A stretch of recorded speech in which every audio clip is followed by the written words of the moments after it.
Hello class 10th। तो प्यारे बच्चों, आज हम बात करने वाले हैं आपके बायोलॉजी में नेक्स्ट टॉपिक के बारे में। जैसा कि हमने चैप्टर स्टार्ट कर रखा है, second chapter control and coordination. हम control and coordination in human beings की बात कर रहे हैं। तो हम लोगों ने फर्स्ट जो कंट्रोल एंड कोऑर्डिनेशन परफॉर्म करता है ह्यूमन बींग्स में, first is the nervous system, जिसके बारे में हम लोग बात कर चुके हैं बेटा, पढ़ चुके हैं। आज हम और लास्ट वीडियो लेक्चर में हमने बात की थी सेकंड पॉइंट की, that is the hormonal system, या जिसको हम एंडोक्राइन सिस्टम भी बोलते हैं। ठीक है बेटा, तो अब हम बात करते हैं हार्मोनल सिस्टम के बारे में। तो हार्मोनल सिस्टम में हमने अलग अलग ग्लैंड्स के बारे में पढ़ा था। एक्सोक्राइन ग्लैंड्स कौन सी होती है, एंडोक्राइन ग्लैंड्स कौन सी होती है, मिक्स्ड ग्लैंड कौन सी होती है, हेटेरोक्राइन ग्लैंड्स कौन सी होती है। और उसके बाद हमने स्टार्ट किया था एंडोक्राइन ग्लैंड्स से।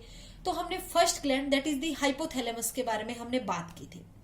तो हाइपोथैलेमस से रिलीज होने वाले releasing hormones and the inhibitory hormones, हमने उनके बारे में बात की थी कि कौन कौन से रिलीजिंग हार्मोन्स है जो रिलीज करवा के जाएंगे, उन हार्मोन्स को स्टिमुलेट करा के जाएंगे, एंड कौन कौन से इनहिबिटरी हार्मोन्स है जो उन फंक्शंस को इनहिबिट करके जाएंगे बेटा, जो उन फंक्शंस को इनहिबिट करके जाएंगे। ठीक है, तो हमने हाइपोथैलेमस को एक टर्म दी थी, that is the master of master gland. हमने क्या टर्म दी थी बेटा? Master of master gland. हमने उसको मास्टर ऑफ मास्टर ग्लैंड क्यों बोला था? बिकॉज क्योंकि पिट्यूटरी ग्लैंड क्या है? Master gland. पिट्यूटरी ग्लैंड क्या है? Master gland. और वो पिट्यूटरी ग्लैंड के फंक्शंस को और उससे होने वाले हार्मोन्स के रिलीज को भी क्या करती है? कंट्रोल करती है, रेगुलेट करती है। इसलिए वो मास्टर ग्लैंड को भी कंट्रोल कर रही है, रेगुलेट कर रही है, इसलिए हमने उसको टर्म दी थी मास्टर ऑफ मास्टर ग्लैंड बेटा। तो आज हम बात करते हैं आपके सेकंड एंडोक्राइन ग्लैंड के बारे में। And second endocrine gland is the pituitary gland. क्या है? Pituitary gland. ठीक है, अगर हम बात करें बेटा पिट्यूटरी ग्लैंड की, ठीक है, तो सबसे पहले हम बात करते हैं, it is small P shaped gland. कैसी होती है? स्मॉल होती है एंड पी शेप्ड होती है। पी शेप्ड होती है। ठीक है, पी शेप्ड ग्लैंड होती है। और किससे अटैच होती है? हाइपोथैलेमस से। It is attach to the hypothalamus by a stalk, and उस स्टाक को क्या बोलते हैं? इनफंडिबुलम। उस स्टाक को हम बेटा क्या बोलते हैं? इनफंडिबुलम। ठीक है, देखो जैसे कि मैं आपको एक डायग्राम के थ्रू इसको बताऊंगी। ठीक है, तो बेटा पिट्यूटरी ग्लैंड है वो मेनली उसके टू लोब्स होते हैं। उसके क्या होते हैं? मेनली टू लोब्स होते हैं। First is the anterior lobe of pituitary gland, या आप बोल सकते हो anterior pituitary gland, and second is the posterior pituitary gland. ठीक है, anterior pituitary gland and second is the posterior pituitary gland. आप एंटीरियर पिट्यूटरी ग्लैंड को एक टर्म दे सकते हो, that is the adeno hypophysis. Adeno hypophysis, या आप किसको टर्म देते हो? एंटीरियर पिट्यूटरी ग्लैंड को आप एडिनो हाइपोफाइसिस भी बोल सकते हो, एडिनो हाइपोफाइसिस भी टर्म कर सकते हो। एंड पोस्टीरियर पिट्यूटरी ग्लैंड को आप बोलते हो न्यूरो हाइपोफाइसिस। न्यूरो हाइपोफाइसिस आया बेटा? ठीक है, adeno hypophysis and second is the neuro hypophysis. आपने इतनी बात कर ली। अब देखो ये किससे अटैच है? हाइपोथैलेमस से। It is attach to hypothalamus. ठीक है, जो पिट्यूटरी ग्लैंड है वो किससे अटैच्ड है? Attached to hypothalamus. हाइपोथैलेमस किससे अटैच्ड है बेटा? Hypothalamus by a stalk called, इस स्टॉक को हम क्या बोलते हैं बेटा? इनफंडिबुलम। इनफंडिबुलम। ठीक है, देखो अगर मैं डायग्रामेटिकली आपको शो करूं, देखो बेटा डायग्रामेटिकली ये आपको स्ट्रक्चर दिख रहा होगा। That one is the hypothalamus. Hypothalamus है ये। ठीक है, और ये क्या है? पिट्यूटरी ग्लैंड है। ये क्या है बेटा? Pituitary gland. This one is the anterior pituitary gland and this one is the posterior pituitary gland. ये क्या है? एंटीरियर पिट्यूटरी ग्लैंड है। ये इस तरफ देखो, बीच में एक वो है, बीच में एक सेपरेट हो रखी है। देखो दोनों आपको दिख रहा होगा, यहाँ पे एक सेपरेट हो रखी है दोनों एक दूसरे से। ठीक है, ये है anterior pituitary gland, second is the posterior pituitary gland. और हाइपोथैलेमस और पिट्यूटरी ग्लैंड जो है वो दोनों एक दूसरे से सेपरेट है by a stalk like structure, this is known as infundibulum. हमने इसको क्या टर्म दिया है बेटा, इनफंडिबुलम। आपको डायग्राम से समझ में आया, posterior gland, posterior pituitary gland, anterior pituitary gland, hypothalamus कैसे एक दूसरे से कनेक्ट है बेटा, थ्रू इनफंडिबुलम। समझ में आ गया बेटा आपको, ठीक है बेटा। तो ये किससे अटैच्ड है, by A hypothalamus by a stalk called infundibulum. आपने उसको क्या टर्म दिया है बेटा, इनफंडिबुलम। अब अगर हम बात करें पिट्यूटरी ग्लैंड की, तो अब हम किसके बारे में बात करेंगे, पिट्यूटरी ग्लैंड से होने वाले रिलीज जो हॉर्मोन्स हैं उनके बारे में हम लोग बात करेंगे बेटा। और पिट्यूटरी ग्लैंड को आप क्या बोलते हो, मास्टर ग्लैंड। क्या टर्म देते हो बेटा आप इसको, मास्टर ग्लैंड भी बोलते हो, मास्टर ग्लैंड। और हाइपोथैलेमस को आप क्या बोलते हो, मास्टर ऑफ मास्टर ग्लैंड। अब हम बात करें पिट्यूटरी ग्लैंड से होने वाले हॉर्मोन्स के बारे में, तो हम सबसे फर्स्ट अगर बात करें तो हम अलग अलग सेपरेटली पढ़ेंगे कि एंटीरियर पिट्यूटरी ग्लैंड से कौन से हॉर्मोन्स रिलीज होते हैं और उनका क्या फंक्शन है। सेकंड हम बात करेंगे पोस्टीरियर पिट्यूटरी ग्लैंड से कौन से हॉर्मोन्स रिलीज होते हैं बेटा और उनका क्या फंक्शन है। तो सबसे पहले हम बात करते हैं बेटा एंटीरियर पिट्यूटरी ग्लैंड से होने वाले हॉर्मोन्स के बारे में। एंटीरियर पिट्यूटरी ग्लैंड किसके बारे में बात करेंगे बेटा, हम एंटीरियर पिट्यूटरी ग्लैंड के बारे में बात करेंगे, उससे होने वाले सिक्रीशंस के बारे में बात करेंगे, ठीक है। तो फर्स्ट हार्मोन है ग्रोथ हार्मोन, जिसके बारे में मैंने लास्ट वीडियो लेक्चर में भी बात की थी बेटा। सबसे फर्स्ट हार्मोन क्या है, ग्रोथ हार्मोन, जिसको आप और एक और टर्म दे सकते हो, that is the somatotropic hormone. आप इसको एक और टर्म दे सकते हो, that is the somatotropic hormone, somatotropic hormone, ठीक है। तो आप इसको ग्रोथ हार्मोन भी बोल सकते हो और सोमेटोट्रोपिक हार्मोन भी बोल सकते हो। अब हम बात करें इसके फंक्शन की कि ग्रोथ हार्मोन का मेनली फंक्शन क्या है, तो बॉडी की ये हार्मोन मेनली क्या करता है, स्टिमुलेट करता है बॉडी ग्रोथ को। किसको स्टिमुलेट करता है बेटा, बॉडी ग्रोथ को। अब वो बॉडी की ग्रोथ आपकी ऑल ओवर बॉडी ग्रोथ को स्टिमुलेट करता है, मतलब मसल्स की ग्रोथ को भी स्टिमुलेट करेगा, उनकी डेवलपमेंट को भी, और बोन्स की ग्रोथ को भी स्टिमुलेट करेगा, उनको डेवलपमेंट करेगा। तो हम लिख सकते हैं it stimulates all over body growth. अपनी बॉडी में जितनी भी ग्रोथ होती है, चाहे वो बोन्स की हो चाहे वो मसल्स की हो, उन सबको क्या करेगा, स्टिमुलेट करेगा, इंक्रीज करेगा। तो वो बॉडी ग्रोथ किस किस से रिलेटेड हो सकती है, मसल्स से भी रिलेटेड हो सकती है एंड दी बोन्स से भी रिलेटेड हो सकती है। तो मेनली मसल्स की ग्रोथ को भी डेवलप इंक्रीज करेगा, स्टिमुलेट करेगा, और बोन्स की ग्रोथ को भी क्या करेगा, स्टिमुलेट करेगा, इंक्रीज करेगा बेटा। एंड देखो उसके अलावा अगर हम बात करें कि बॉडी ग्रोथ कैसे कैसे इंक्रीज हो सकती है, अपनी एनाबोलिक एक्टिविटीज इंक्रीज हो, अपनी एनाबोलिक एक्टिविटीज इंक्रीज हो। देखो मैंने आपको बताया था ड्यूरिंग द मेटाबॉलिज्म कि टू टर्म्स होती है, first is the anabolism, second is the catabolism.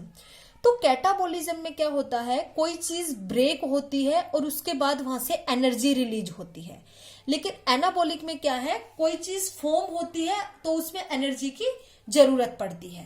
तो ग्रोथ हार्मोन की जरूरत पड़ेगी ग्रोथ कराने के लिए बॉडी की, तो एनाबोलिक जो एक्टिविटीज है वो क्या हो जाए, इंक्रीज हो जाए। तो हम लिख सकते हैं इंक्रीज एनाबोलिक एक्टिविटीज, ठीक है। एनाबोलिक एक्टिविटीज इंक्रीज हो जाए, वहां पे भी ग्रोथ हार्मोन काम करेगा, क्योंकि जब अपनी बॉडी में कोई चीज फॉर्म होगी, अपनी ग्रोथ होगी, तो वहां पे क्या होगा, एनाबोलिक एक्टिविटी होगी। तो हमें उसको एनाबोलिक एक्टिविटी को इंक्रीज करना पड़ेगा अपनी बॉडी की ग्रोथ कराने के लिए, ओवरऑल ग्रोथ कराने के लिए। और उसके अलावा अगर हम बात करें सिंथेसिस ऑफ प्रोटीन्स, अलग अलग प्रोटीन्स का सिंथेसिस करना पड़ेगा।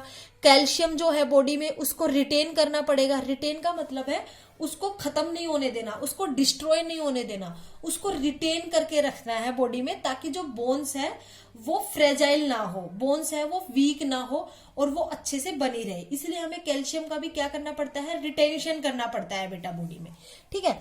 तो हम लोग सेकंड क्या लिख सकते हैं बेटा, retention of calcium in body, retention of calcium in body. उसके बाद हम लिख सकते हैं synthesis of more proteins, synthesis of more proteins. और उसके अलावा अगर हम बात करें मोर प्रोटीन्स या फिर इनलार्जमेंट होना बोन्स का, मसल्स का या फिर अदर ऑर्गन्स का, वो सारे किसके फंक्शन है बेटा? ग्रोथ हार्मोन के। तो ग्रोथ हार्मोन आपको पता लग गया मेनली क्या कराता है बेटा? जो ओवरऑल जो ग्रोथ है उसको क्या करता है? मेनली इंक्रीज करता है। वो ओवरऑल ग्रोथ मसल से भी रिलेटेड हो सकती है बेटा, बोन्स से भी रिलेटेड हो सकती है। तो ग्रोथ को इंक्रीज करने के लिए हमें एनाबॉलिक एक्टिविटीज इंक्रीज करनी पड़ेगी, बॉडी में कैल्शियम को रिटेन करना पड़ेगा। रिटेन का मतलब है बचाकर रखना पड़ेगा, तभी तो अपनी बोन्स है वो स्ट्रांग रहेगी, वरना बोन्स वीक हो जाएगी, फ्रेजाइल हो जाएगी। सिंथेसिस ऑफ मोर प्रोटीन्स, और मोर प्रोटीन्स का भी सिंथेसिस करते रहना पड़ेगा ग्रोथ को प्रॉपर करने के लिए, ओवरऑल ग्रोथ को प्रॉपर बनाए रखने के लिए बॉडी में। ठीक है बेटा। अब अगर हम उसके बाद बात करें कि अगर मान लो ग्रोथ हार्मोन है उसका सीक्रेशन कम हो जाए या फिर उसका सीक्रेशन ज्यादा हो जाए, तो कौन कौन सी बीमारियां है वो हो सकती है। ठीक है, तो देखो अगर ग्रोथ हार्मोन का सीक्रेशन ज्यादा हो जाए, मैं आपको 2 टर्म्स बता रही हूं, ग्रोथ हार्मोन। ठीक है, मैंने स्मॉल में लिख दिया ग्रोथ हार्मोन। अगर इसका सीक्रेशन ज्यादा हो जाए और कम हो जाए तो क्या होगा? अगर इसका सीक्रेशन ज्यादा हो जाए, मान लो एक्सेस सीक्रेशन, ठीक है, और यहां पे आएगा लो सीक्रेशन, मतलब कम सीक्रेशन हो, ज्यादा अमाउंट में सीक्रेट ना हो। तो अगर एक्सेस सीक्रेशन होगा तो आप उसको टर्म देते हो हाइपर। क्या टर्म दोगे बेटा उसको? हाइपर। एंड लो सीक्रेशन में अगर होगा तो क्या बोलोगे आप उसको? हाइपो। तो आप क्या बोल सकते हो? हाइपर सीक्रेशन भी बोल सकते हो, या फिर आप बोल सकते हो हाइपर ग्रोथ हार्मोन का सीक्रेशन हो रहा है, तो आप बोल सकते हो यहाँ पे कि हाइपर ग्रोथ हार्मोन। जैसे आप थायराइड का अगर इंक्रीज हो जाता है तो आप बोलते हो हाइपर थायराइडिज्म। तो यहाँ पे ग्रोथ हार्मोन अगर एक्सेस में सीक्रेशन होगा तो एक्सेस वर्ड को आप लिखते हो हाइपर से टर्म करते हो, और लो सीक्रेशन को आप हाइपो से टर्म करते हो। तो अगर एक्सेस सीक्रेशन हो गया, ज्यादा सीक्रेशन हो गया, मेनली चिल्ड्रंस की बात कर रहे हैं बेटा हम, ये यहाँ पे किसकी बात कर रहे हैं बेटा? हम चिल्ड्रंस की बात कर रहे हैं मेनली। ये किसकी बात कर रहे हैं हम लोग? चिल्ड्रंस की, क्योंकि ग्रोथ हार्मोन का जो मेन काम है वो चिल्ड्रंस में ही होता है। जब अडल्ट होने के बाद ड्यूरिंग द प्यूबर्टी, जब प्यूबर्टी आ जाती है, मतलब आफ्टर दी 17 to 18 ईयर्स, जब आप बात करो अगर नॉर्मली अगर ग्रोथ जो इंक्रीज होती है मेल्स में या फीमेल्स में, नॉर्मली आफ्टर 15 ईयर्स उसके बाद ग्रोथ नहीं होती है मेनली बॉडी में। ठीक है, तो आप जो ग्रोथ हार्मोन में जो मेनली टारगेट कर रहे हो वो किनको कर रहे हो बेटा? चिल्ड्रंस को कर रहे हो। आप अडल्ट्स को टारगेट नहीं कर रहे। अडल्ट्स की तो पहले से ही जो ग्रोथ है वो प्रॉपर हो चुकी, उनकी बोन्स की भी, उनकी मसल्स की भी। तो आप यहाँ पे चिल्ड्रंस को टारगेट कर रहे हो, चिल्ड्रंस को लेके मेनली बात कर रहे हो। तो अगर ग्रोथ हार्मोन ज्यादा सीक्रेट हो गया चिल्ड्रंस में तो क्या कंडीशन हो सकती है, और अगर लो हुआ तो क्या हो सकती है? अगर ज्यादा सीक्रेट हो गया तो बेटा एक डिजीज है, हम उसको बोलते हैं गिगेंटिज्म, गाइगेंटिज्म या फिर गिगेंटिज्म बोल सकते हो आप। ये डिजीज कोज हो सकती है। लेकिन अगर लो सीक्रेशन हुआ तो आप उसको बोल सकते हो ड्वार्फिज्म। क्या बोल सकते हो बेटा? ड्वार्फिज्म। ठीक है, तो अगर ज्यादा सीक्रेट हो गई चिल्ड्रंस में तो आप उसको टर्म दोगे गिगेंटिज्म। एंड कम सीक्रेशन हुआ, कम सीक्रेट हुआ, ग्रोथ हार्मोन प्रॉपर अमाउंट में सीक्रेट नहीं हुआ तो बेटा आप उसको टर्म दोगे ड्वार्फिज्म। क्या टर्म दोगे बेटा आप उसको? ड्वार्फिज्म। ऐसे ही एक अगर मैं आपको एग्जांपल दूं कि अगर ग्रोथ हार्मोन अडल्ट्स में इंक्रीज हो जाए, किस में इंक्रीज हो जाए? मान लो ग्रोथ हार्मोन अडल्ट्स में इंक्रीज हो जाए, अडल्ट्स में क्या हो जाए? मान लो इंक्रीज हो जाए। ठीक है, तो हम उसको क्या टर्म देंगे? हम उसको टर्म देंगे एक्रोमेगली। क्या टर्म देंगे बेटा उसको? हम एक्रोमेगली। ठीक है, क्या टर्म दोगे बेटा उसको? एक्रोमेगली। अगर ग्रोथ हार्मोन की कंसंट्रेशन है, ग्रोथ हार्मोन का सीक्रेशन है, अगर वो अडल्ट्स में इंक्रीज हो जाए तो क्योंकि अडल्ट्स को तो जरूरत नहीं है, तो हम उसको क्या टर्म देंगे बेटा? वो कौन सी डिजीज क्योज करेगा? एक्रोमेगली। इस डिजीज में मेनली क्या होता है?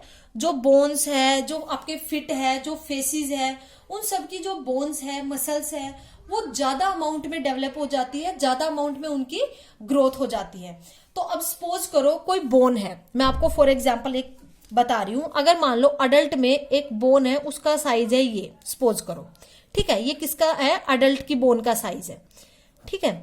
अगर इसमें ग्रोथ हार्मोन की कंसंट्रेशन है वो इंक्रीज हो गई, अडल्ट में क्या हो गई, ग्रोथ हार्मोन की कंसंट्रेशन इंक्रीज हो गई, तो जैसे जैसे ग्रोथ होगा तो बोन्स की जो लंबाई है वो भी इंक्रीज होगी, क्योंकि बोन में ग्रोथ होगी, तो बोन क्या हो जाएगी, ऐसी हो जाएगी, मतलब पतली हो जाएगी, ठीक है, पतली हो जाएगी और फ्रेजाइल हो जाएगी। बोन कैसी हो जाएगी, थिन हो जाएगी और फ्रेजाइल हो जाएगी।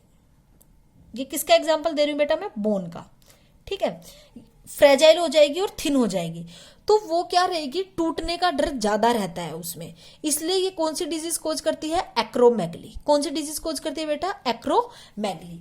ये आपने बात की है बेटा किसके बारे में, ग्रोथ हार्मोन के बारे में, जो मेनली ग्रोथ को, डेवलपमेंट को बोन्स में, मसल्स में, उनको क्या करता है, प्रमोट करता है, उनको स्टिमुलेट करता है बेटा। और ये मेनली किसके अंडर आता है ये हार्मोन, एंटीरियर पिट्यूटरी की बात कर रहे हैं हम लोग। सेकंड हम बेटा बात करते हैं प्रोलैक्टिन हार्मोन की। सेकंड हम किसके बारे में बात करते हैं बेटा, प्रोलैक्टिन हार्मोन की। प्रोलैक्टिन, जिसके बारे में हमने हाइपोथैलेमस में भी बात की थी। First is the prolactin, second is the oxytocin, आपको याद होगा। तो जो प्रोलैक्टिन हार्मोन है वो क्या करता है मेनली, अगर उसका फंक्शन क्या है, अगर हम उसकी बात करें, प्रोलैक्टिन मेनली क्या करता है, it stimulates growth of mammary glands, mammary glands के ग्रोथ को स्टिमुलेट करता है, और ड्यूरिंग द प्रेगनेंसी क्या कराता है, प्रोडक्शन कराता है मिल्क का। मिल्क का क्या कराता है बेटा, प्रोडक्शन। पी से मैंने बताया था, पी से प्रोलैक्टिन, पी से प्रोडक्शन, ऑक्सीटोसिन क्या करा रहा था, इजेक्शन करा रहा था। लेकिन हम बात किसकी कर रहे हैं बेटा, प्रोलैक्टिन की। तो प्रोलैक्टिन मेनली क्या कर रहा है, it stimulates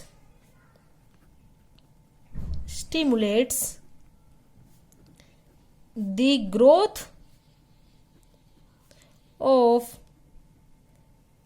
mammary glands or production of milk during pregnancy।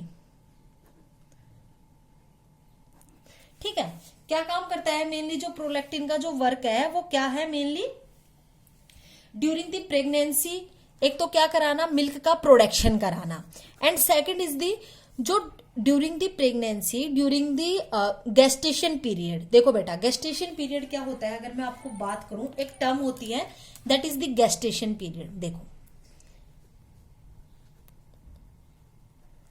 Gestation period, gestation period क्या होता है, प्रेगनेंसी पीरियड।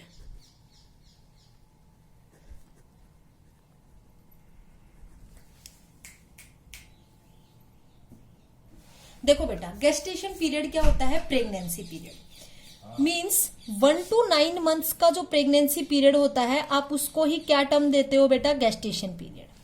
तो ड्यूरिंग द गेस्टेशन पीरियड जो ग्रोथ कराता है मेमोरी ग्लैंड्स का, और मेमोरी ग्लैंड्स में मिल्क का प्रोडक्शन कराता है ड्यूरिंग दिस प्रेगनेंसी पीरियड, वो हार्मोन कौन सा होता है बेटा, प्रोलैक्टिन हार्मोन। कौन सा हार्मोन होता है बेटा, प्रोलैक्टिन हार्मोन। इसलिए हम प्रोलैक्टिन हार्मोन को एक और टर्म देते हैं that is the maternity hormone. हम क्या टर्म देते हैं बेटा इसको, मैटरनिटी हार्मोन। मैटरनिटी हार्मोन एक माँ के जो फीचर्स होते हैं, माँ बनने के जो फीचर्स होते हैं, मेमोरी ग्लैंड्स का डेवलप हो जाना, मेमोरी ग्लैंड्स की ग्रोथ हो जानी, मिल्क का प्रोडक्शन होना, है ना, उन सारे वो सारे फंक्शंस कौन कराता है, मेनली प्रोलैक्टिन। इसलिए हमने प्रोलैक्टिन को क्या टर्म दे दी, मैटरनिटी हार्मोन। बेटा क्या टर्म दे दी हमने इसको, मैटरनिटी हार्मोन। प्रोलैक्टिन का आपको वर्क पता लग गया मेनली कि प्रोलैक्टिन क्या कराता है। ठीक है, ऐसे अगर हम बात करें बेटा इसके नेक्स्ट हार्मोन के बारे में, एंटीरियर पिट्यूटरी के बारे में, तो third is the thyroid stimulating hormone. Third क्या है बेटा, थायराइड स्टिमुलेटिंग हार्मोन, जिसको अगर हम शॉर्टकट फॉर्म में लिखे तो हम TSH भी लिखते हैं। ठीक है बेटा, थायराइड स्टिमुलेटिंग हार्मोन। अब थायराइड स्टिमुलेटिंग हार्मोन क्या वर्क कराता है, हम उसके बारे में बात करते हैं। तो इट स्टिमुलेट्स मेनली क्या करेगा, देखो आपको नाम से ही पता लग रहा होगा बेटा, थायराइड स्टिमुलेटिंग हार्मोन। तो ये मेनली क्या करेगा, बेसिकली थायराइड ग्लैंड को स्टिमुलेट करेगा कि उससे होने वाले जो सिक्रीशंस है, उससे होने वाले जो रिलीज है, उनको क्या करे, ये इंक्रीज करे। क्या करे, ये इंक्रीज करे। देखो हाइपोथैलेमस ने क्या किया था, thyroid stimulating hormone releasing hormone कराया था, कि उसने टीएसएच को क्या कराया था, रिलीज कराया था।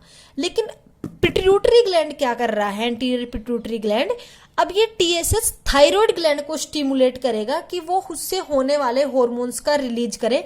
और थायराइड ग्लैंड कौन कौन से हार्मोन्स रिलीज करती है, सीक्रेट करती है बेटा, उसके बारे में हम आगे बात करेंगे। ठीक है, थायराइड ग्लैंड के बारे में हम डिटेल में बात करेंगे, तब हम बात करेंगे कि थायराइड ग्लैंड कौन कौन से हार्मोन सीक्रेट करती है। तो ये मेनली क्या करता है, it stimulates thyroid gland to produce and release their secretions। ठीक है।